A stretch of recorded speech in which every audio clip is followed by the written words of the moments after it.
What would you do if the woman you loved 20 years ago suddenly returned to you on the edge of death, buried in snow, with secrets that could destroy everything you know? The winter wind moved across the Wyoming valley like a living beast that morning. James McKinnon stood on his porch with a mug of hot coffee, watching the pale sun rise over the Wind River Range. The cold was sharp enough to cut through bone, and even the cattle stayed close to the shelter. His ranch hands would not arrive for hours. The land was quiet, almost too quiet, except for the steady breathing of Buck, his loyal Australian shepherd, sitting by his side. Buck had acted strange since sunrise. He paced back and forth, ears up, tail stiff, eyes fixed on the north pasture. James trusted the dog more than he trusted most people. Buck had saved him from trouble more than once, so when the dog suddenly bolted toward the trail leading to Northridge Pass, James felt the familiar pull of worry rise in his chest. "All right, boy. I'm coming," he said as he grabbed his heavy coat and rifle. The cold slapped him as he stepped outside. The snow was deep, every step a slow push against winter's grip. Buck moved fast ahead of him, leaving sharp paw prints across the untouched white landscape. The sky was a heavy gray, warning of another storm on its way.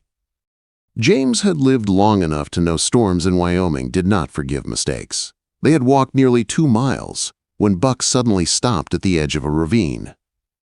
The dog let out a sound James had never heard before. It was not a bark, it was not a whine, it was something deeper, something filled with fear. James rushed forward. At first, he saw only snow and broken branches drifted high from the night wind. But then he saw it. A hand, pale, frozen, still. His breath caught in his throat. He dropped to his knees and pulled away the snow with both hands. The cold burned his fingers as he dug faster. Then he saw her face. Her dark hair was spread across the snow like ink spilled on white paper. Her skin was ghostly pale, lips blue, eyelashes covered in frost. She looked like a woman carved from ice. But she was real. James' heart slammed in his chest. He knew that face. He knew it better than his own. "Sarah," he whispered. The name tasted like a memory he had locked away long ago. Sarah Mitchell. His promised bride. The girl he loved at 21.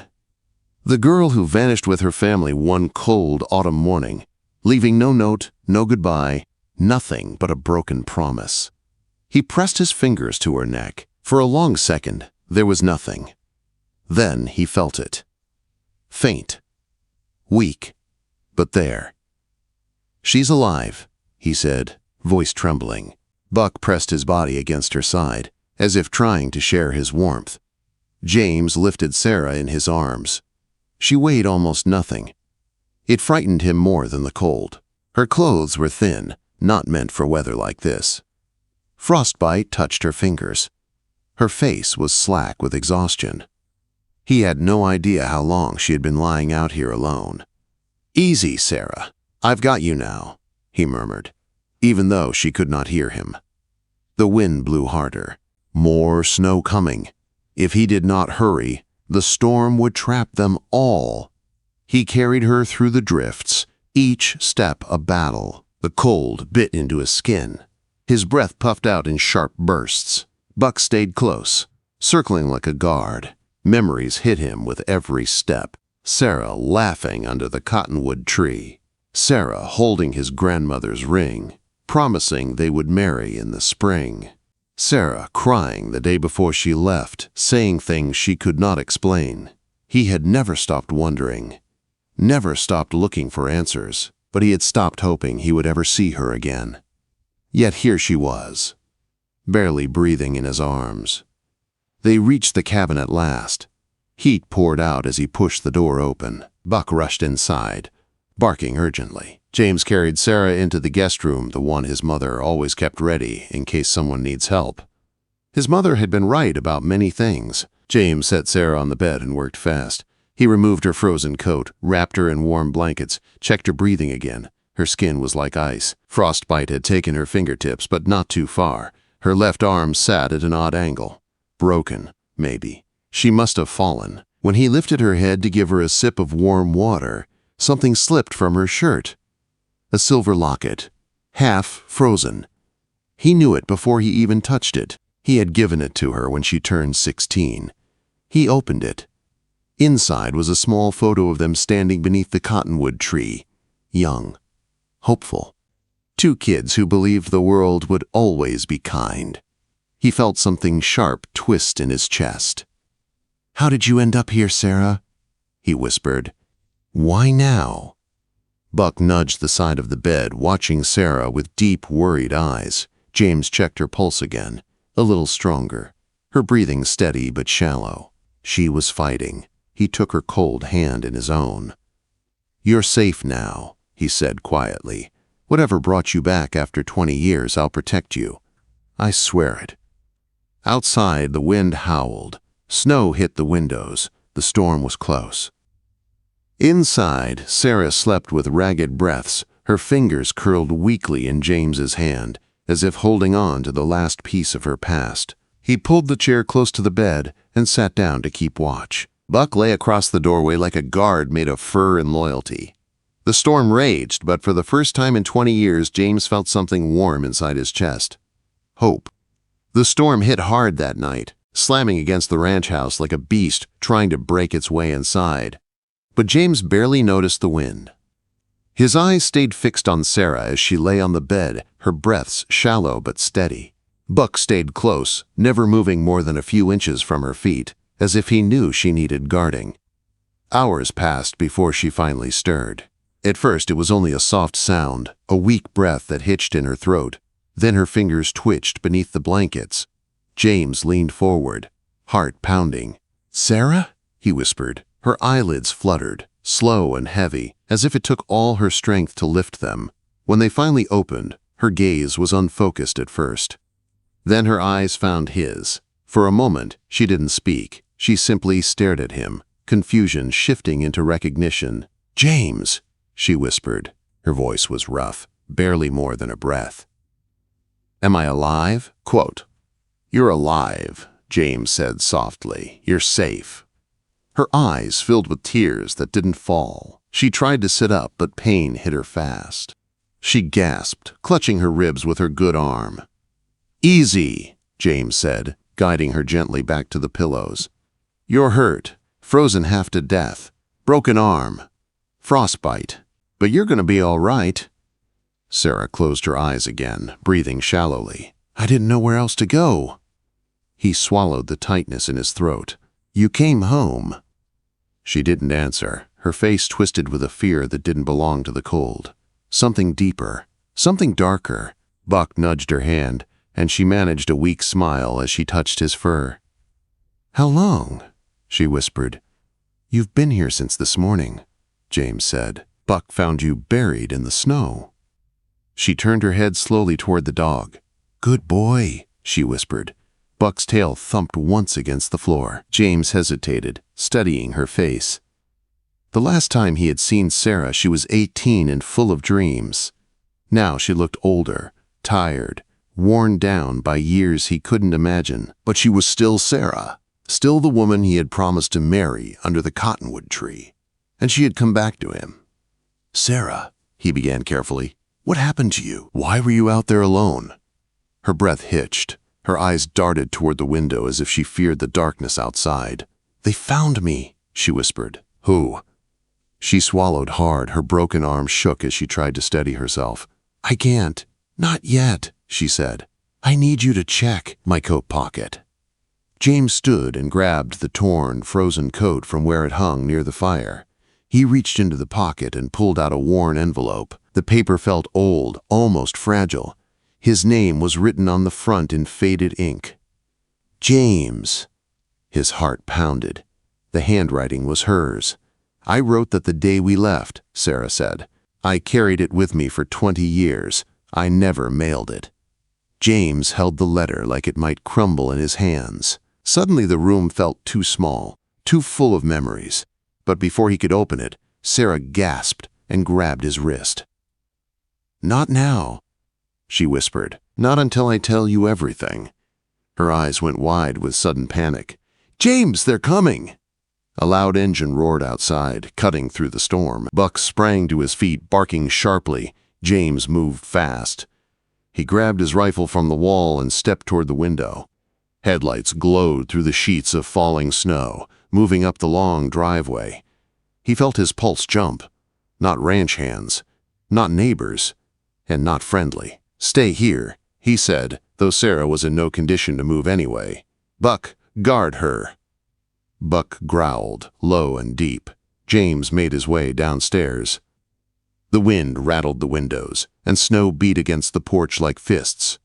The vehicle came to a slow stop. A door opened, not multiple doors, just one. A moment later, a figure climbed the porch steps and knocked on the door with 3 firm bangs. James tightened his grip on the rifle. "Who is it?" Quote, a familiar voice answered. "James, it's Sheriff Matthews." Relief washed through him. He opened the door, letting the sheriff step inside. Snow covered the man's hat and coat. His face was drawn with worry. "Heard reports of movement out this way," the sheriff said. "Storm's hiding tracks. Wanted to make sure you were all right." James nodded. "I found someone." The sheriff studied him. "Someone?" "A woman, out in the snow, barely alive." Sheriff Matthews' brows rose. "You know her?" James hesitated. "Yes. Her name's Sarah Mitchell." The sheriff's jaw went tight. "James, Sarah Mitchell disappeared 20 years ago." "I know," James said quietly. "She's upstairs." The sheriff followed him up. When he saw Sarah, he sucked in a breath. "Well, I'll be damned," he whispered. Sarah's eyes opened again, fear flickering in them as she looked at the sheriff. "They found me," she whispered. "I didn't know where else to go." "Who found you, Sarah?" the sheriff asked softly, but she didn't answer. She slipped out of consciousness again, her strength spent. Buck lay across her legs protectively. The sheriff turned to James. "We need to call for help." "A doctor, and maybe more." James nodded, but his gut twisted with something else. Fear, for Sarah, for the truth she carried, and for the storm he felt coming. Not just outside the ranch, but toward them. The sheriff stepped aside as James sat beside Sarah again. He took her hand. Her fingers squeezed his weakly. For the first time in 20 years, she wasn't running alone. The storm eased by morning, but the fear in James's chest did not. Sarah slept in the guest room, her breathing deeper now, her skin warmer, but the worry remained. Something had chased her onto his land, something dangerous, and whatever it wasn't finished. Buck paced the hallway, ears sharp, watching both the stairs and Sarah at the same time. The dog knew danger was close. Sheriff Matthews stood at the kitchen table, radio in hand. "Roads are blocked," he said. "Doctor can't get through till afternoon. But that's not our biggest problem." James looked up sharply. "What is?" Quote. The sheriff lowered his voice. "2 men asking questions in town, outsiders. Said they were looking for someone, no names. But when I mentioned you, they got a little too curious." A cold weight settled in James' stomach. "Sarah said someone found her," he said quietly. "She was running from them." "Then we better be ready," the sheriff replied. Upstairs, Sarah stirred again. James rushed to her side. She blinked slowly, her voice soft. "James!" The letter. He held it tightly. "Sarah, you don't have to." "Yes," she said, her voice trembling. "You need to know." He sat beside her as she took a shaky breath. "My family didn't leave because they wanted to," she whispered. "They were forced." James felt the room go still. "Dad found something," she said. "Something dangerous. About the company he owned. His business partners were laundering money. Men with power, men who could ruin anyone who got in their way." James's jaw tightened. Sarah continued, her voice shaking. "When Dad confronted them, they gave us one choice. Leave, disappear, or die. We ran that night. New names, new places. Always hiding." She closed her eyes, fighting tears. "And I carried that letter," she whispered, "everywhere we went, because I never forgot you." Quote. James looked down at the envelope, the faded handwriting, 20 years of silence suddenly making sense. "Why come back now?" he asked gently. Sarah swallowed hard. "After Dad died, I found proof he collected. Real proof. Enough to bring them down, I thought. I thought maybe it was time to stop running." She met his eyes, her own full of fear. "But they found out I had it. They came after me. I barely escaped. I didn't know where else to go." Buck pressed his head against the bed as if he understood every word. James turned toward the window. Snow drifted off the roof, soft and quiet. But the valley outside felt wrong. Too quiet. "Sarah," he said softly, "you're safe here. I won't let anyone hurt you." Her fingers curled weakly around his hand. "You always kept your promises." Before he could answer, Buck lifted his head sharply, a deep growl forming in his throat. James froze. The sheriff stepped into the doorway. "James," he whispered, "there's a car coming up the drive." James moved fast. He grabbed his rifle, positioned himself by the window, and peered out. A black SUV crawled up the snowy road, its engine slow, controlled, like the driver knew exactly where he was going. "Is it the doctor?" James asked. The sheriff shook his head. "Doctors don't drive government-issued vehicles." The SUV stopped near the barn. A man stepped out. Tall, heavy coat, dark eyes scanning the ranch like a hunter searching for prey. Sarah heard the change in his voice. Her face blanched with pure fear. "It's him," she choked. "James, it's him."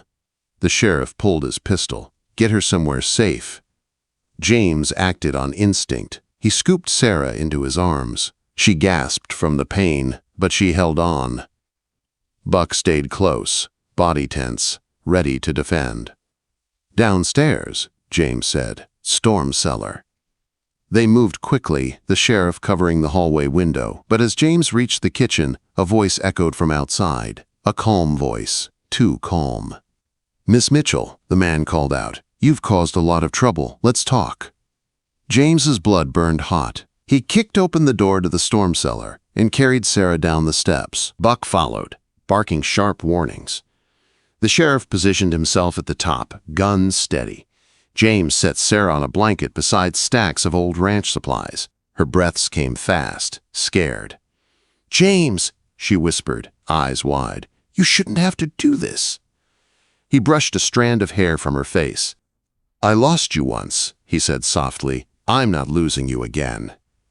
Above them, footsteps crunched across the porch. The sheriff's voice rang out. "Stop right there! Put your hands where I can see them." A moment of silence. Then, a gunshot. The sound blasted through the ranch house, echoing through the cellar walls. Sarah gasped. Buck barked wildly. James rushed up the stairs but stayed low. The sheriff was still standing, gun raised, breathing hard. "He shot at me," the sheriff growled. "But he's not coming inside that easily." Another gunshot cracked through the window, glass shattering onto the floor. James ducked back down, heart pounding. Sarah trembled, clutching the blanket. "James," she whispered, "please don't go out there." He looked at her, really looked at her. 20 years of unanswered questions, 20 years of pain, 20 years of love he never forgot. He reached for her hand. "I'm not going anywhere," he said. The sheriff yelled from upstairs, "We've got backup coming! Hold strong!" Buck growled at the stairs, ready for whatever came. Sarah's eyes filled with tears, not of fear this time, but of relief. "You came for me," she whispered. James tightened his grip on her hand. "I always will." Outside, sirens began to echo through the snowy valley, growing louder and louder as help finally arrived. Inside the storm cellar, James and Sarah held onto each other, the nightmare slowly breaking, replaced by something they both thought they had lost forever. A second chance. A promise kept. A love that survived 20 long years.